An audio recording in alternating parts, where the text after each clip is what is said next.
Приветствую всех, дорогие зрители телеканала Хабар-24. С вами, как всегда, Мурагер Муратов, и это передача «Тайм-аут». Друзья, сегодняшний выпуск будет посвящен греко-римской борьбе. Мы сходим в гости к молодым борцам, которые как раз-таки выступили недавно на чемпионате Азии. Ну и про результаты, и про занятые места мы расскажем в сегодняшнем выпуске. Поехали!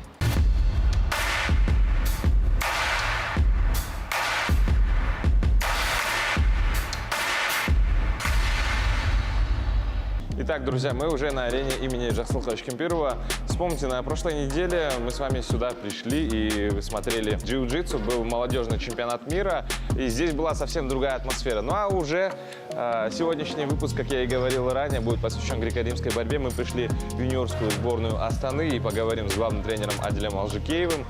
Ну и в целом о достижениях парней про дальнейшее развитие греко-римской борьбы.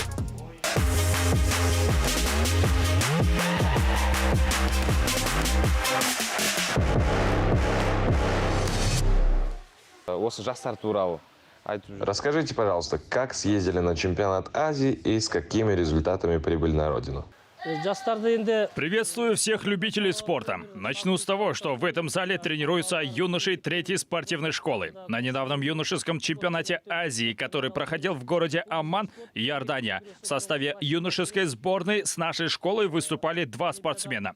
Это Абельмансур Ахалбек, который стал по итогу чемпионом Азии, и Маулитханов Султан, который занял 3-е место. Расскажите, пожалуйста, как съездили на чемпионат Азии и с какими результатами прибыли на родину? Чемпионат прошел на неплохом уровне. Нас очень тепло встретили. Однако сама арена проведения и в целом инфраструктура немного хромает. На каждые выездные соревнования мы стараемся брать с собой мясо. Эту информацию мы обычно не разглашаем. Но вы же понимаете, ребята, которые привыкли есть наше мясо, там будут испытывать проблемы. Поэтому мы прибегаем к некоторым спортивным хитростям и привозим через таможню отечественное мясо. Каза является обязательным элементом в рационе наших спортсменов. Почему мы это делаем? Потому что на выездных турнирах наши спортсмены испытывают проблемы с пищеварением. Это связано с местной атмосферой. Вода, продукты питания, жаркий климат и многое другое. В такие моменты Каза спасает. Это сложный процесс, зачастую проходя через несколько таможенных зон. Мясо конфисковывают.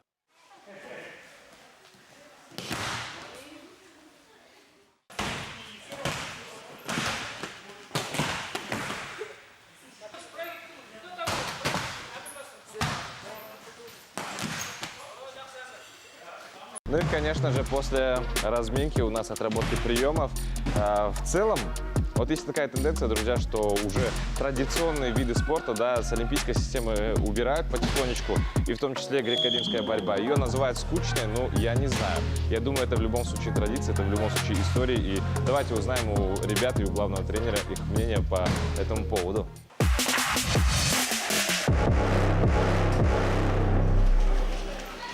Давайте поговорим с чемпионом Азии. Абельмансур, салам алейкум, как дела? Алейкум ассалам, хорошо все. Каково это быть чемпионом Азии по юношам? Ну, конечно, доволен собой. Это только начало. Самое главное, по мужикам бороться, думаю. Юноши — это только начало. Вообще, твоя цель, она связана именно с греко-римской борьбой? Ты хочешь стать чемпионом мира и олимпийским чемпионом? Да, конечно, с детства мечтаю стать олимпийским чемпионом. Ага. Думаю, каждая цель спортсмена — стать олимпийским чемпионом. А почему тогда вообще греко-римская борьба изначально? Ну, у меня вся семья занималась именно вольной борьбой. Я пошел на вольную борьбу, мне не понравилось особо. Потом папа привел на греко-римскую борьбу к тренеру Адлягай. И вот понравилось, начал выступать. Как раз расскажи нашим зрителям, в чем главное отличие вольной борьбы от греко-римской и почему тебе греко-римская нравится больше? Ну, греко-римская борьба — это единственный вид спорта, где нет девушек. Она более физическая. Вольной борьбы, ну, там очень много приемов. Греко-рим посложнее, там чисто идет пояс. Вот. Нет проходов в ноги. Нет проходов в ноги, да. Вот главное отличие. На чемпионате Азии сколько схваток провел? На чемпионате Азии общие 4 схватки провел. Первая схватка была у меня Тайпи, страна Тайпи. Его выиграл досрочную победу 8-0. Вторая схватка была с индусом. Третья схватка была за выход в финал, это с узбеком. Очень было долго боролись, минут 15. Спорная очень схватка была, но по воле Аллаха я выиграл со счетом 3-2.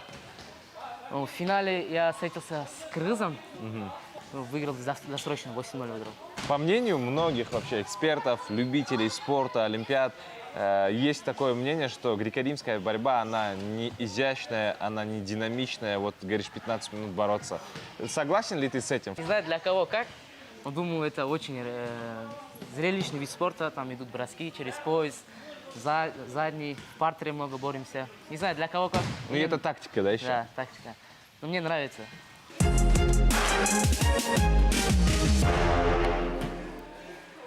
Такие предположения от многих экспертов, что греко-римскую борьбу в скором времени уберут из олимпийской системы. Ваше мнение по этому поводу?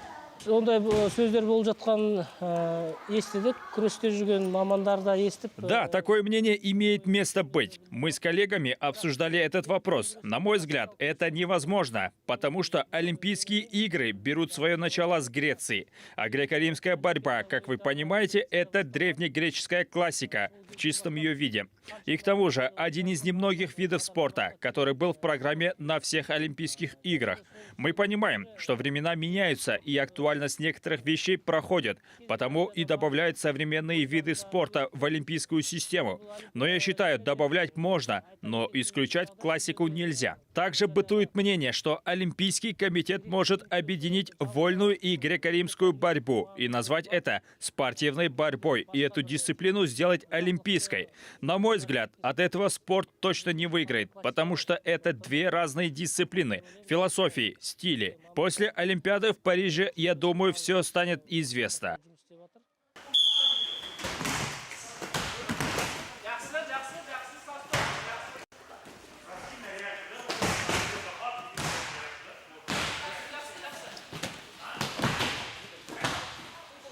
Мельниченко, Мырза.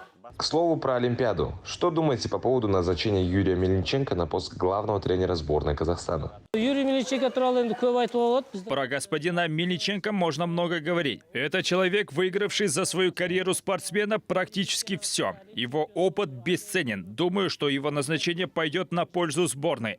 Когда он находился на посту советника сборной, то очень часто приезжал в наш зал и проводил мастер-класс, делясь опытом с подрастающим поколением. На мой взгляд, на ближайших 2 Олимпиадах мы с вами увидим нового чемпиона Олимпийских игр.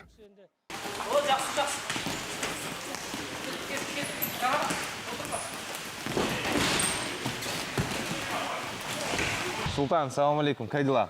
Алейкум ассалам. Хорошо. Азия чемпионатная. Султан, сколько готовился к чемпионату Азии? Азия чемпионат. В целом борьбой занимаюсь 4 года, а к чемпионату Азии готовился усердно около года. Деньги Халайкин. И расскажи, пожалуйста, про весь путь от Астаны до Омана. Келген кезде мен 5 килограмм салмақ қуалап келдім өзім. Это был мой первый чемпионат Азии.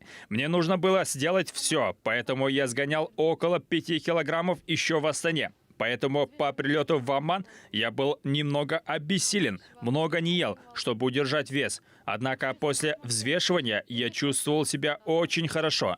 В день соревнования атмосфера соревнований очень сильно отличалась от того, что здесь. Я сильно переживал, потому что для меня все было в новинку. Но после первой схватки я почувствовал уверенность. К сожалению, за выход в финал уступил спортсмену из Кыргызстана. Но думаю, на следующих соревнованиях выступлю еще лучше. Как называется этот прием? Вертушка. Вертушка. Давай. Ух ты.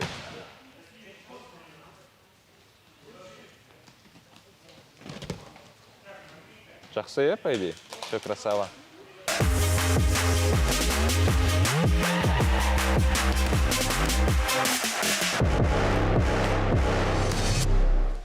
Друзья, на этой ноте наш выпуск и тренировки подходят к логическому завершению. Поговорили мы с молодыми борцами. Действительно, для них это был большой опыт. Ну и помимо опыта есть уже результаты. И я надеюсь, что вот именно молодое поколение, которое сейчас выигрывает и занимает места на азиатских играх, доберутся до профуровня, а там, глядишь, и будут золотые медали на Олимпиаде. А с вами был Мурагер Муратов. Это передача «Тайм-аут». Друзья, это был мой последний выпуск на телеканале Хабар-24. И это был хороший путь. Я думаю, дальше мои коллеги поддержат, и наша передача «Тайм-аут» будет радовать вас еженедельно на самом лучшем канале страны. Всем пока!